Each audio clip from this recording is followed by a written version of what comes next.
Hello, I'm Dr. Barry Sandler. I am the medical director of our Healthspan longevity program here at Vail Health. Really exciting program that I know a lot of you are involved in already, and if are not yet, you should check it out and become involved. It's really exciting and really science and evidence-based program to longevity and health span. But today I want to talk about the power of sauna and cold plunge. There's a lot of science behind this, and we have found many participants, including all of our staff and health coaches and everybody else on the team, really loves doing this, and there's just so many benefits that I just wanted to run through on a master class here. I think lectures should be kind of short and sweet, and I'm going to just spend about 1 minute per slide and get the information across as clearly as possible in a only semi-scientific way. So today we're just going to talk about how, again, sauna and cold plunge can transform your wellness, fitness, and nutrition, and everything else that goes along with health span in a positive way. There's really amazing cardiovascular benefits, anti-inflammatory benefits, mental health, antidepressant, anxiolytic benefits from sauna and cold plunge that we're going to talk about here. One of the strongest benefits of sauna and cold plunge is cardiovascular health. We know that it decreases blood pressure, it improves cardiac function in the heart muscle. There's strong data that shows how well sauna and cold plunge improve inflammation. That's really what we're pushing here in Healthspan, is how low you can get your CRP. It's C-reactive protein. That's a marker of total body inflammation. There's a lot of things that cause it. We do know that stress and poor sleep and poor nutrition and poor health cause elevation of this CRP marker, and we follow that closely here in Healthspan. We know that by getting the blood moving through sauna and cold plunge, and this helps to detoxify certain environmental toxins like pesticides, herbicides, stuff that is hard to avoid in our food and water system. It really helps the liver and kidney get rid of these waste products that we're trying to avoid. It's great for stress on a physiologic level that we'll talk about, and we know that these things improve sleep hygiene. So this really is a form of hormesis. That is doing hard things, that's stressing your body. I put mild in quotes there because this is mild or moderate or more to different people. You have to kind of determine where your threshold is for some discomfort, I would say. We know that hormesis improves autophagy. That's the body's way of clearing out old zombie cells that are floating around your blood and not doing very much anymore physiologically except causing inflammation. Again, this stuff is great for stress resistance, anti-inflammatory, antioxidant, and cellular repair. This sirtuin genes and AMPK, mTOR, these are all signaling pathways that regulate cellular energy and aging. So hormesis improves these functioning pathways. And it was nitric oxide. It's really the vascular blood vessel system's way of relaxing and kind of dilating and being very healthy. eNOS is endothelial nitric oxide synthase. That's an enzyme that allows the nitric oxide to work in the lining of the blood vessels everywhere. There's like 60,000 miles of blood vessels in the body, and this allows your blood vessels to be healthy and function correctly.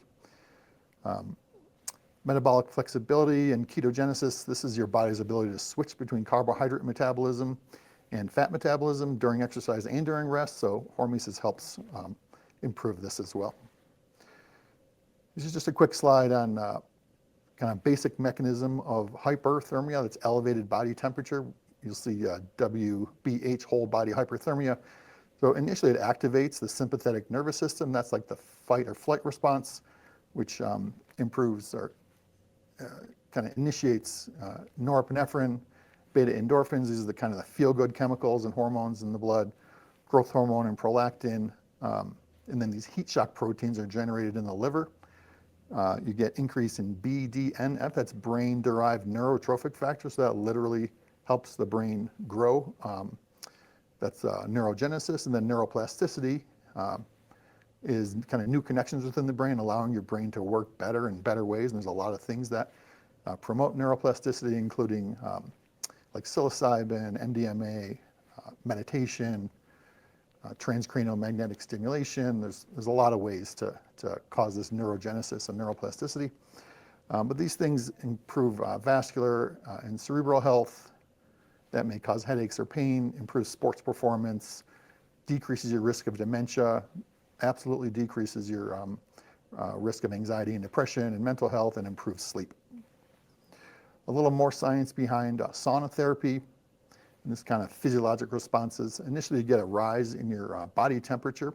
We shoot for about 2 to 2.5 degrees Fahrenheit in our studies that we'll get into in a little bit.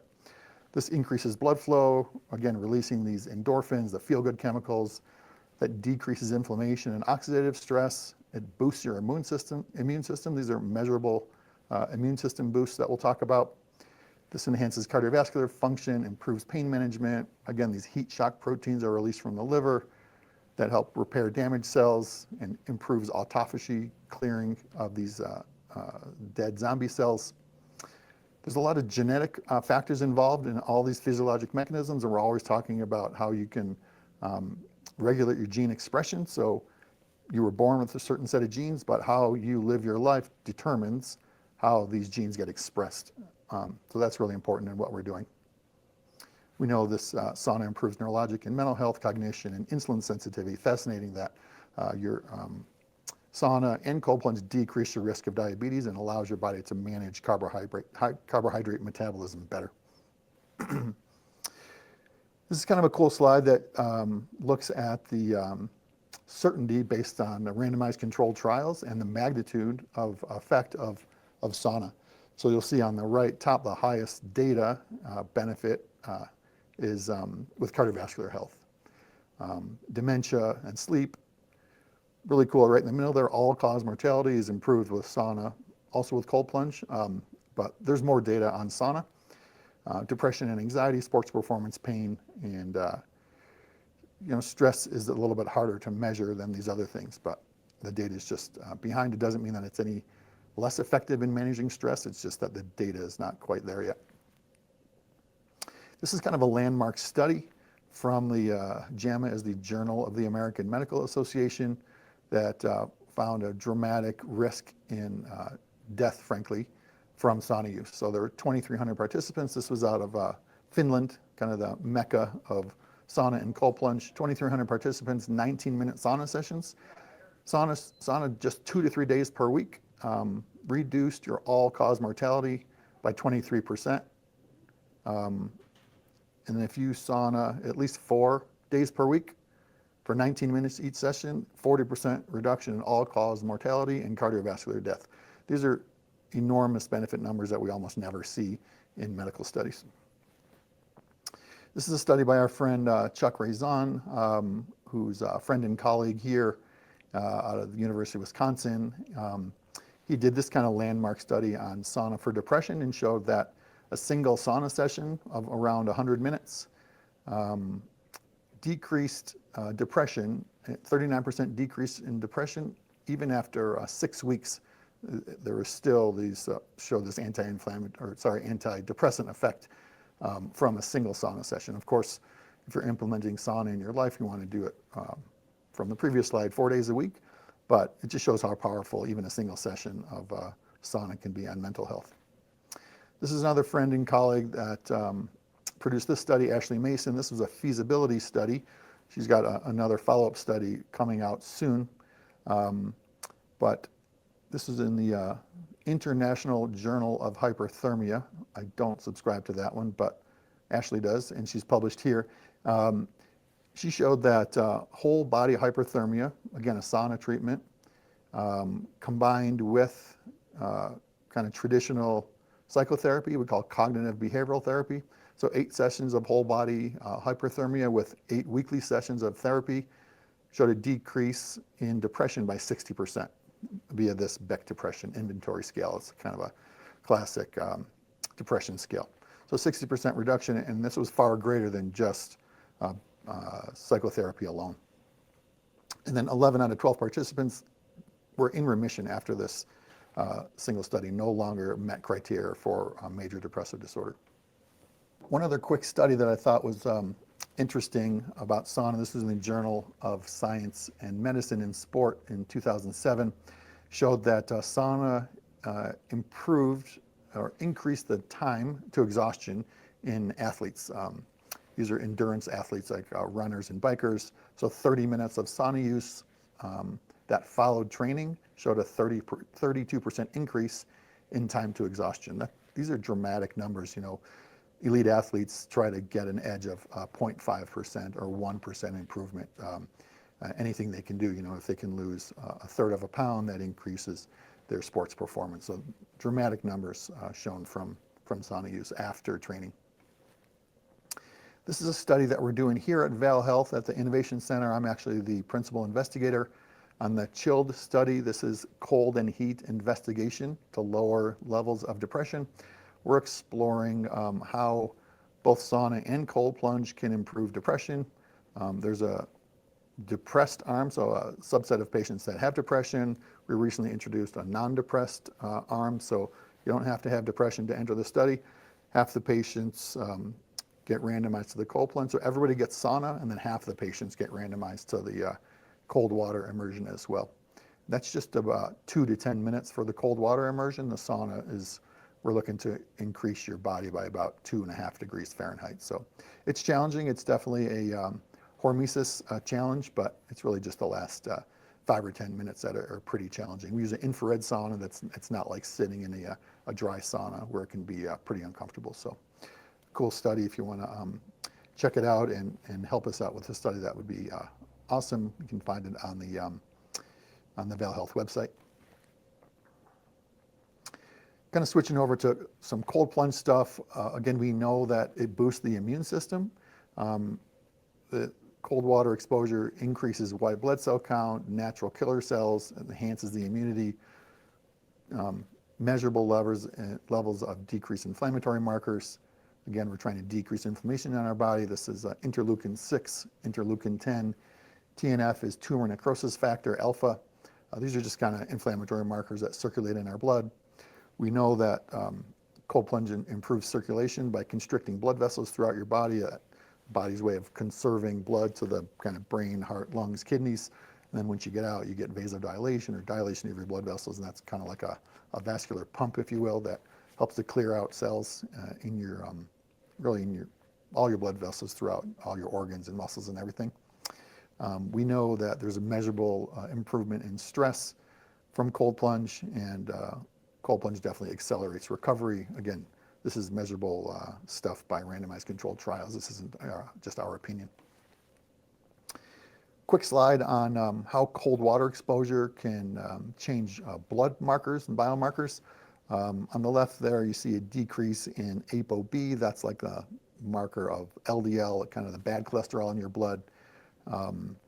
Decreased markers of oxidative stress, improvement in cortisol. We want your cortisol to be low. That's like a stress hormone. Immunoglobulin, that's a part of the immune system. On the right, you see increase, again, in these white blood cell factors and natural killer cells and T suppressor cells. This is all part of the immune system that gets activated. On the top, free T3, these are hormones like thyroid hormone, parathyroid hormone. These all show improved kind of efficacy and in the blood from cold plunge. We see improvement in cardiovascular markers, a shift to fat metabolism from cold water exposure. That's brown fat metabolism. That's fat around your organs. We say visceral fat, and that's metabolically active and causes inflammation. So we're always trying to decrease our visceral or intra-abdominal fat. At the bottom here, you see reduced thermoregulatory threshold, reduced pain threshold, reduced respiratory response. So that's when you first get into a cold plunge. If you jump into a river or a cold plunge, you can kind of lose your breath for a few seconds, or it can be pretty uncomfortable. The more you do it, the easier it gets. That kind of freezing respiratory response quickly goes away. It definitely gets easier and easier the more you do it. So we want to talk about the synergistic effects of sauna and cold plunge. That's kind of back to back. Some people do like a round of 3 sauna for 20 minutes or so, and then maybe a 5-minute cold plunge, back in the sauna, back in the cold plunge, 3 rounds. And that's been shown to even have more kind of amplified or multiplied effects in stress, circulation, inflammation, immune boost, and mental health benefits. We've talked about this stuff already. And just another slide on kind of focusing on these inflammatory markers. There are cold shock proteins that get released from the liver as well in cold plunge. That's fascinating. Cytokine production. This is all kind of activation of our immune system. We know that cold plunge enhances muscle and joint pain and recovery, increases blood circulation, and enhances muscle growth. We're always trying to build as much muscle and hang on to as much muscle as we can as we enter our middle and older years. We know that's one of the biggest markers of health and longevity, and the ability to care for yourself as you age is how much muscle and strength you have. So once you have it, you gotta hang on to it. Increasing your protein intake really helps to do that, and really trying to lift weights at least 3 days a week. So how do we do this? How do we implement this sauna and cold plunge into our life? I would develop a routine. So if you exercise at home or at a gym, hopefully there's access to a sauna or a cold plunge. You don't have to buy an expensive cold plunge. Your tap water gets down to about 45 degrees, and that's absolutely adequate for a cold plunge. A lot of people do less than that, and they think that you need to see ice floating in your cold plunge bath. It's not true. So just cold tap water is fine and effective. You want to kind of start slow and listen to your body. Again, it can be pretty difficult, both at the end of a sauna session or getting used to the cold plunge. Maybe just 1 or 2 minutes initially in the cold plunge, or 5 or 10 minutes in the sauna until you're uncomfortable. The goal again is to be in there for 19 minutes in the sauna.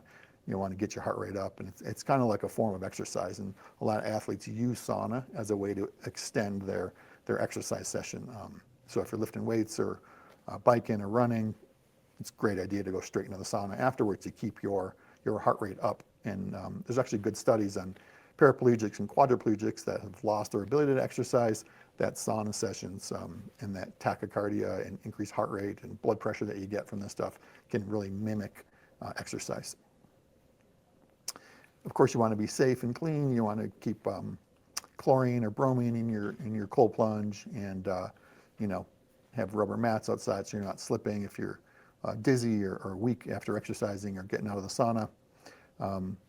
Try to incorporate this into your wellness program. Again, 4 days a week is ideal.